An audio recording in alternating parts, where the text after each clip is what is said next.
I'm Chevy Cool Lady, and you are welcome here. I'll give you just a moment to come in. So, today we're going to be talking about domestic violence, coercive control. We're going to be talking about a safe plan to extract yourself and live to tell the tale, because this is the kind of situation where your very life can be on the line. And we're not going to sugarcoat it or make it seem soft and cuddly, because it's not. And it certainly isn't love. If you're experienced coercive control, domestic violence, you are in a horrible situation. And my heart really goes out to you as a survivor. I know what it's like to be in fear in your own home, to not have a place to hide from your partner, somebody who you've given to and loved with all your heart, only to find out that they are narcissistic, they are controlling, and they'll stop at nothing sometimes to keep you under that control. We're working on a new case today, and I'll have a video for you of another tragedy where we lost a woman. Her husband's been charged with her murder. Her body has still not been found. And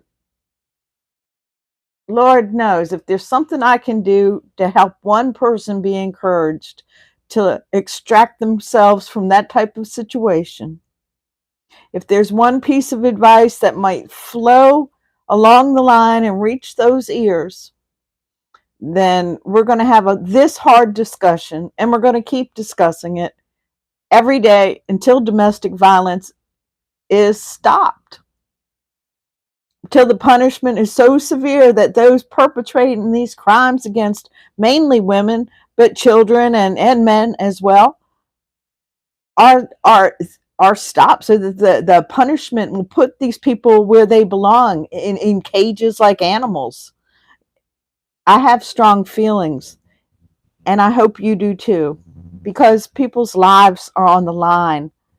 When you can't even be safe in your own home, yeah, I just can't think anything worse.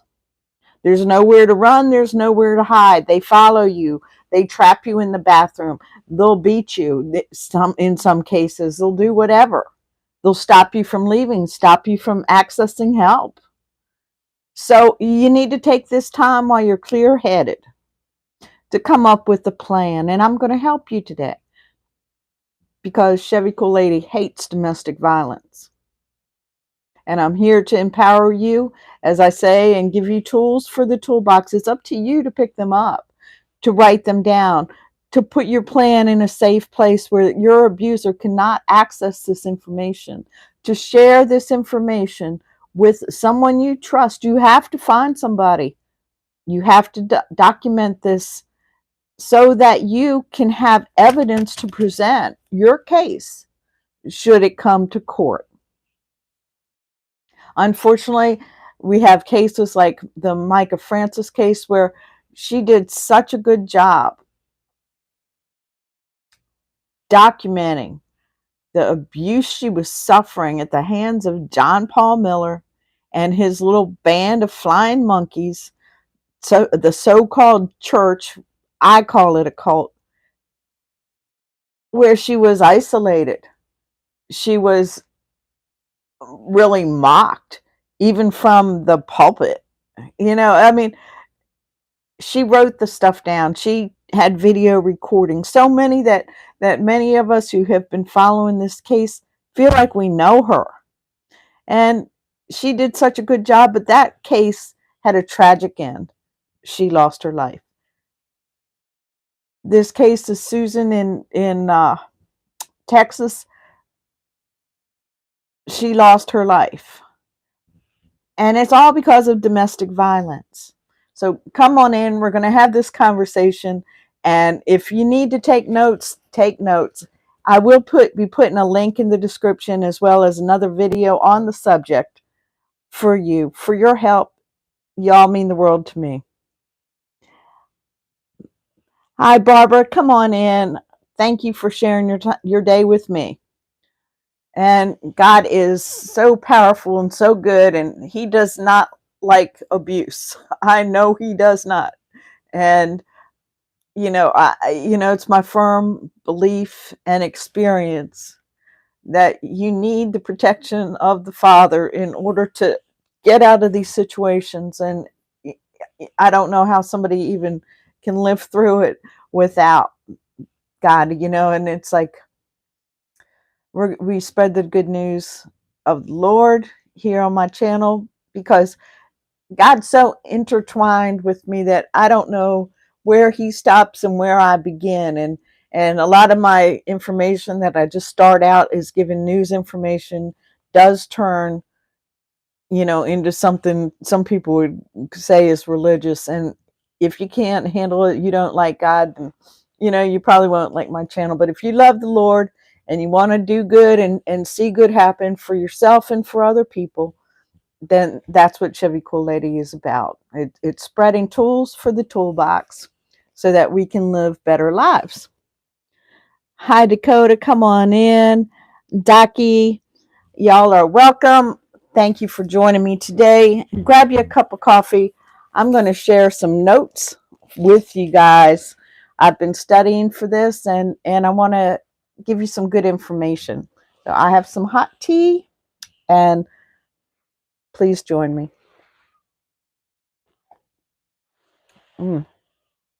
It's a little too hot, but it is good because it is sweet. I like my tea with a little milk and cane sugar. So good. All right. So domestic violence is a hard conversation to have. Nobody wants to talk about it, but it needs to be talked about. It needs not to be swept under the rug. Violence in the home must stop. Coercive control is, by definition, and this is important, continuous patterns of behavior that are intended to exert power or control over a survivor. The words continuous pattern, or something that happens even in the law more than twice, a pattern is established. If you're in a domestic violence situation, your voice has been taken from you, and I'm here to help you gain your voice back. Keeping a journal, whether it's online or in a notebook, is so important.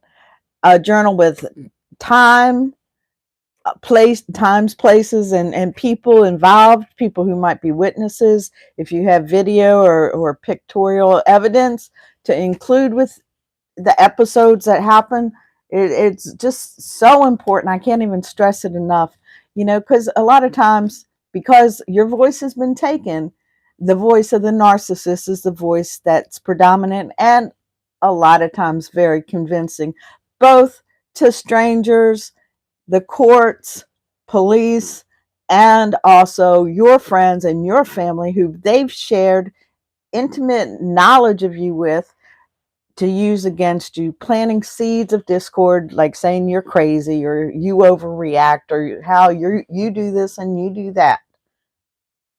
And the poor narcissist is always the victim. Yeah, that's not the real case. So, put the truth down in a notebook. If it's online, keep it safe with passwords that they can't access. If you can have someone else hold your information, all the better. Don't let your abuser get a hold of your voice, your information, and your documentation against them.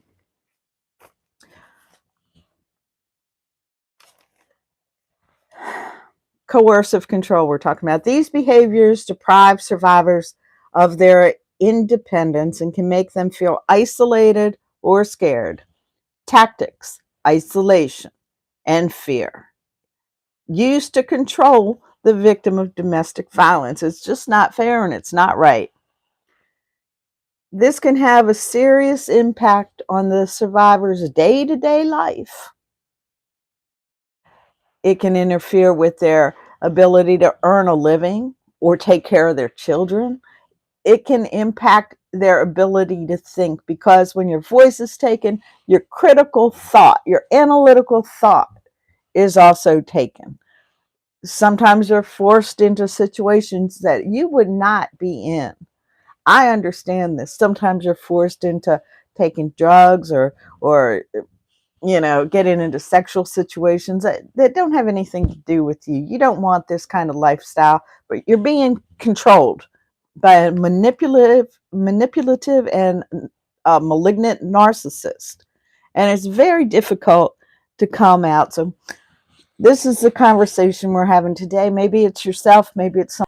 Okay, I'm not sure what happened, but um, coercive control, because it keeps cutting out, at least from what I can see. Are y'all getting cut off, or can you hear me okay? Just put it in the chat if you can. I'd appreciate that. Okay, let's go over some of the narcissistic behavior. Isolation, controlling what you eat, what you wear, controlling who you see, who you spend time with, preventing you from accessing support, gaslighting you, monitoring your behavior in social media, deciding who you can talk to, who you can't talk to, tracking you on the phone or in a car, controlling your finances, controlling even your ability to earn money, and controlling what you're spending your money on. These are coercive, controlling behaviors.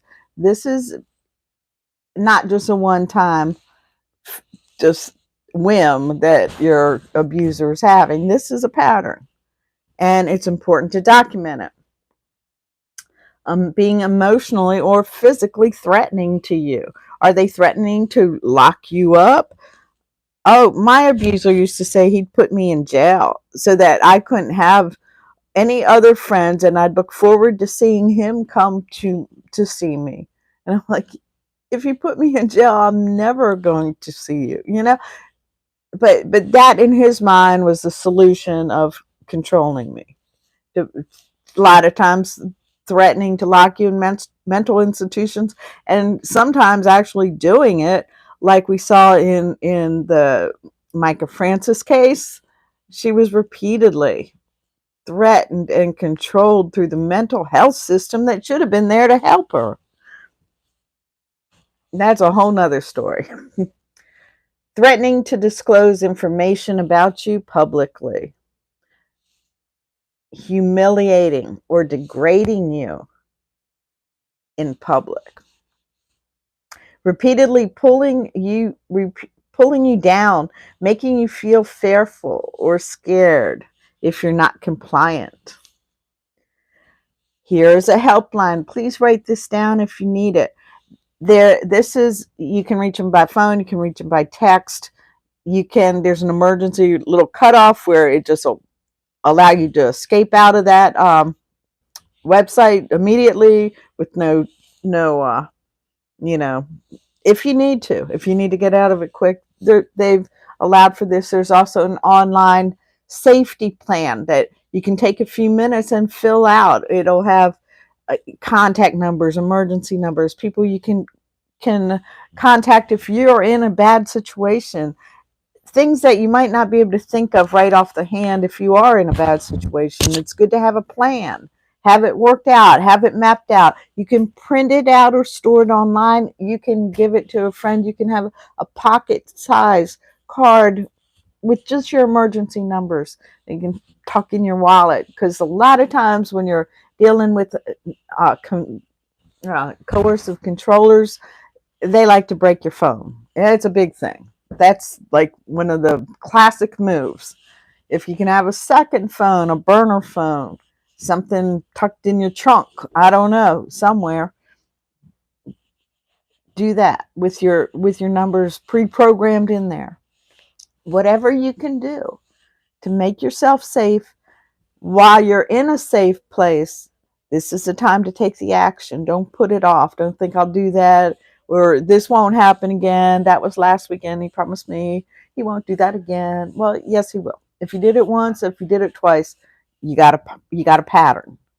And unfortunately, people don't just stay on one level. They tend to either improve or things go sour. And if things have reached a physical level, they're going to go sour fast.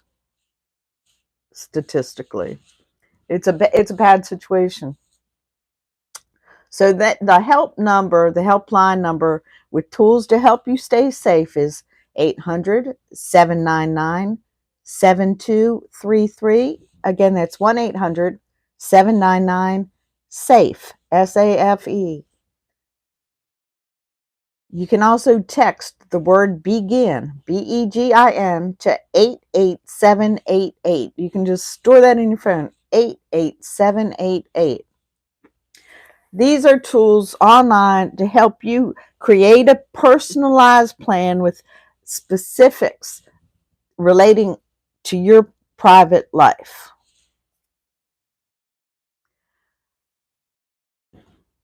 Create a personal safety plan.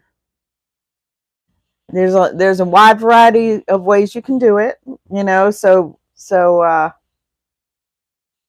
here's some ways you can personalize practical plan to improve safety while experience abuse. Preparing to leave or shortly after you leave, have some plans in action. It'll help with your peace of mind. It'll help your family who might know what you're going through. Also, have something tangible where they can reach you. Code words you can text to them to let them know you're in danger. You can't just always type it out. They're standing over your shoulder, but maybe you could use the word red or something, that someone else is going to know. Call 911, because it's so imperative that you're safe. You have to stay safe. And you're not when you're in a domestic violence situation. You're not safe. Your kids aren't safe. Nobody's safe with someone who's out of control. So preparing a set of actions that can help you lower your risk of being hurt by your partner. This is all included on that 800 number. There's a website for domestic violence that's set up by professionals, and the fact of the matter is they're not going to be with you when you're in the middle of a situation.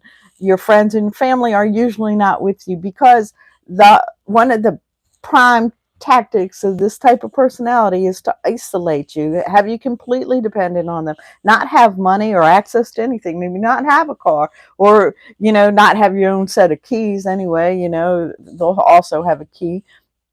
If they're controlling you in these type of ways, then the best thing to do is come out with your own plan, because they're not on your side. So I will include the online link to this site. I went in it and I kind of filled it out just so I could be prepared to talk to you guys about it. Like I said, they're tools for the toolbox. They'll on this site, they'll allow you to, fill out the form with phone numbers, contacts, some ideas about what to do, whether you're at work or at home, so you can avoid being seen by them, providing alternate routes in your plan, so that everything's documented, everything's set out, so that if you're in a panicky situation, you don't have to think. You can just go to your plan and step by step follow it, because sometimes in abusive situations you just can't think right. You can have this plan emailed to you. You can, whatever it is to have it in a safe place, send it to someone that you do trust, and include a code word for family and friends to know you need help. Come up with ideas like, can someone stay with you so you're don't have to be alone sometimes, especially if you've just left an abusive situation. Being alone is dangerous. Some of these people are stalkers. Some of them are, trying to get rid of you now that you're not valuable to them anymore. You're not complying with their little whims and wishes, and so now their little big ass ego can't handle it. They just can't take it.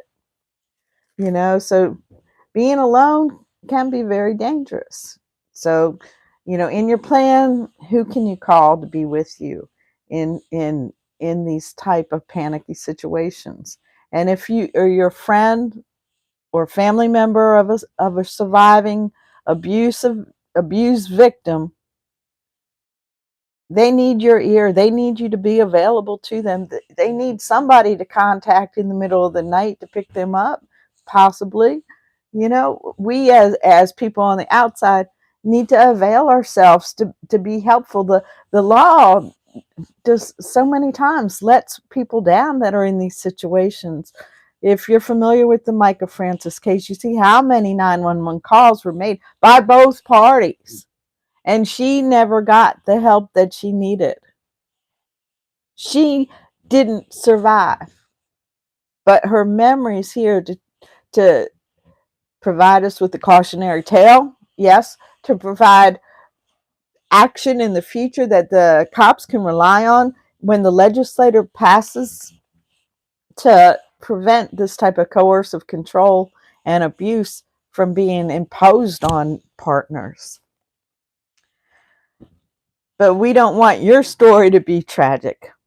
We want you to survive and live to tell the tale.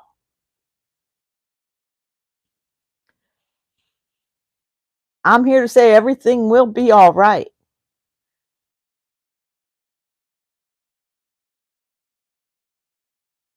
I am a survivor. And there's so many more just like me. And we're here to say there is a way out. But extracting yourself from a violent situation has to be done. It has to be done if you want to continue to live.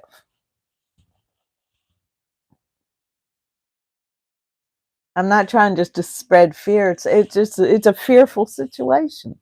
Nobody likes to talk about these things, but we're going to have these hard conversations until things change. Some things you need to take with you, having a little checklist, getting your things together as you're preparing to leave. Do this quietly. Do this in your time. Do this, though. Please do this. Include, of course, your ID, cell phones, chargers, cash, ATM cards, health insurance cards, birth certificates of your children, and baby supplies if that's necessary. If you have documentation like a restraining order, include this in your little packet. House key, car keys, changes of clothes, your personal items so that you can have everything together when you leave.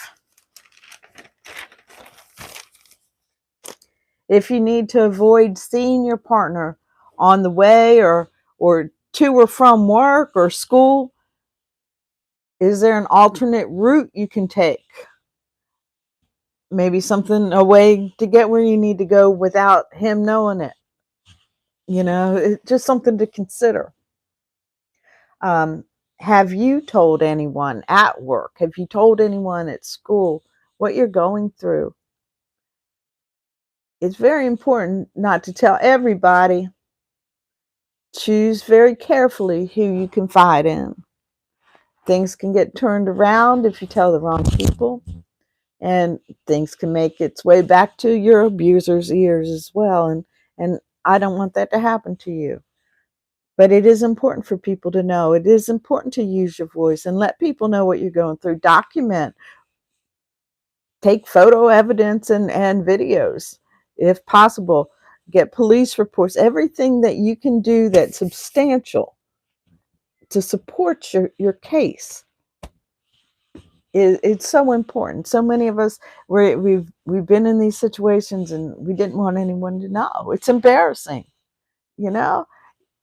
It goes against the cover story you're trying to present to the world, the little happy family, the, confident, independent woman, but at home you're getting the crap beat out of you. It's sad.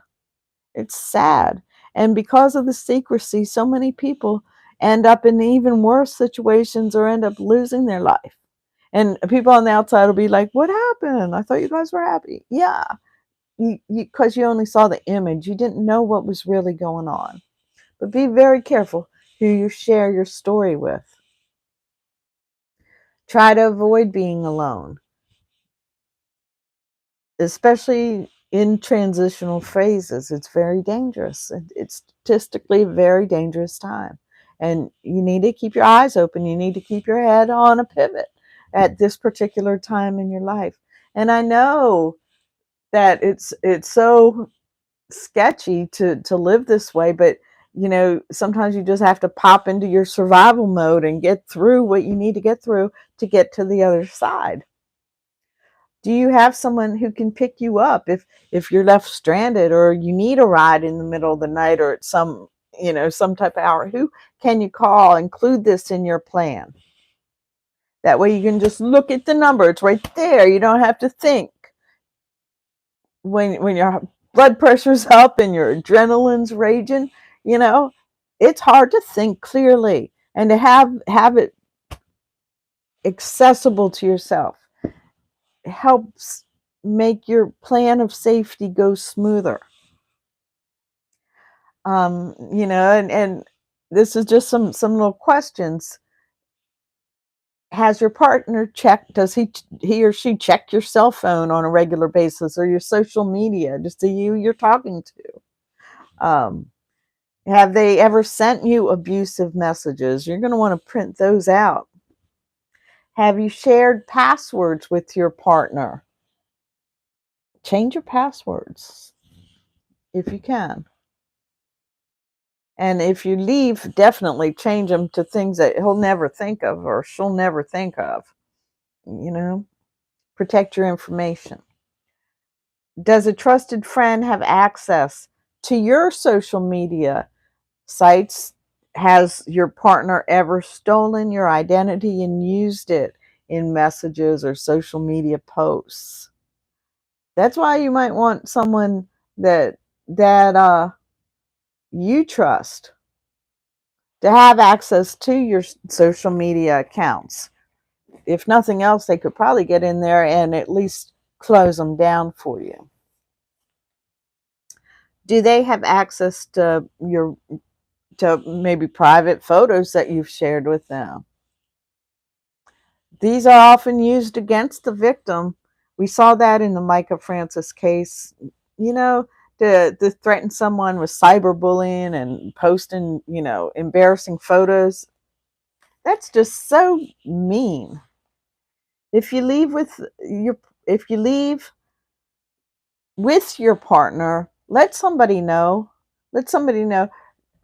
John and I are going to dinner at, whatever steakhouse or whatever, wherever you're going. If you're alone with them, let them know, because a lot of people don't reach their darn destinations because of these situations. If you're stranded, who can you call? If you have to end the relationship, it's recommended that you do it in a public place with people around. Who can you call to let them know that you broke up? Let people know what's going on in your relationship. If you need child care, have that, where the kids can go. Can they dial 911 if necessary? And mainly, where can the kids be safe? Because they are victims in this, and it leaves scars that they'll contend with for their whole life in most cases. Does your partner say things that put you down? Does your partner threaten to reveal information that would embarrass or hurt you? Basically, if you're wondering, but is he really narcissistic? he seems to fit into this pattern. Well, let's go over a few characteristics of the narcissist. Uh, Superiority, airs of superiority. Oh, yes, they're so smart. They're so just, they can preach better than anybody. They can teach better than anybody. If they're a carpenter, they're the best one. You know, whatever they do, they just have an air of superiority about them. It's not based necessarily on facts. A sense of entitlement. They feel entitled to respect without earning it. They feel entitled to be apologized to, or you know, they're the ones that are feel they deserve a better seat at a show or in the airplane. You know, entitlement, and that is a characteristic that sticks with the narcissist through their whole life. A need for attention. Oh, does your partner have a insatiable need for attention? Whether you're at a wedding, a birthday, a holiday, somehow they want to upstage and bring the attention to themselves. It's embarrassing to be with people like that. My first husband was a complete narcissist. And I can't tell you how many public functions, family functions, church functions where I died a million deaths over his attention seeking behavior. Just saying the wrong thing at the wrong time. So hard to deal with. They're just experts at shifting the focus onto themselves. That's part of their need to control. They gaslight, they love bomb, they confuse.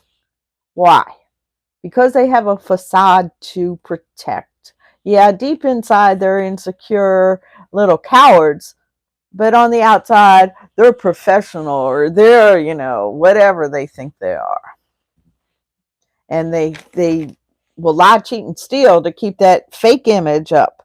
They are experts at using these tactics against their victims. They will bring in what we like to call online as the flying monkeys. They like to team up against the victim to shame them and humiliate them. It's wrong, people, man. This kind of behavior is so prevalent, though, and it's like narcissists are given a narcissist handbook at birth and just know how to do these things. It's so common among the personality type that you can just sum it up in 8 or 10 characteristics and apply to all. The lack of boundaries is another thing that the narcissist will not respect your boundaries. You can say, you can have everything except for this one little thing. Don't do that. Well, it's like they'll hyper focus on that one thing that you've asked them not to do, or you put a boundary up because they cannot abide by boundaries. Is your partner like that? Then you may be with a narcissist. I hate to tell you, but that is classic. You can't change them. You can't. They're not going to change. Even if they promise to change, they won't change. They never take responsibility. Everything is everybody else's fault. Everything, including your fault. They love to just turn the table. And now all of a sudden, something they did that was blatantly wrong. Well, somehow it's your fault. Somehow you're the one that's doing this, or whatever. They're good at it, man. It leaves you confused when you talk to a narcissist. They operate in chaos. They have no empathy, lack of empathy, you know, and that can go all the way to sociopathic behavior, psychopathic behavior. The lack of empathy is, in my opinion, almost being a lack of human elements. It's demonic. it's even possibly they may even be suffering from DID or some type of splitting in their personality that they actually may be acting from a dissociative standpoint, but it doesn't mean you should put up with it. It doesn't mean you have to live with it. You know, how can you heal it? How can you make it better? You've probably tried everything in your realm of possibilities to make things work. And you know, sometimes you just have to reach that point where you say enough is enough. I deserve a better life, and I'm going to build that for myself. Um, there's so much to talk about on the subject. Every day, I'm going to bring you a little bit more, whether it's in the form of a true crime case or just a little talk time like we're having today.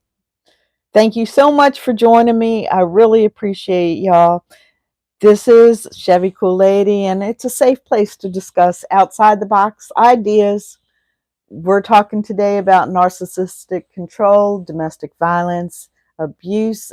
I'll include in the description a hotline number that has on it a safe plan fill out form. You can just fill it out with phone numbers of contacts, things you might do in various situations, things your partner has access to, and what you can do to prevent them from totally immersing themselves for their own control into your life. It's time to be free. Dear Jesus, thank you so much for everybody who has joined me today, and I pray that you yourself will spread your wings of protection and give them clear mind and guidance as we serve you and fulfill your purpose in this earth. Thank you for joining me, y'all, and God bless you. We'll talk to you later. I'm going to be dropping a video later today, so please like, subscribe, and touch that notification so you won't miss this important information. God bless you all. Take care.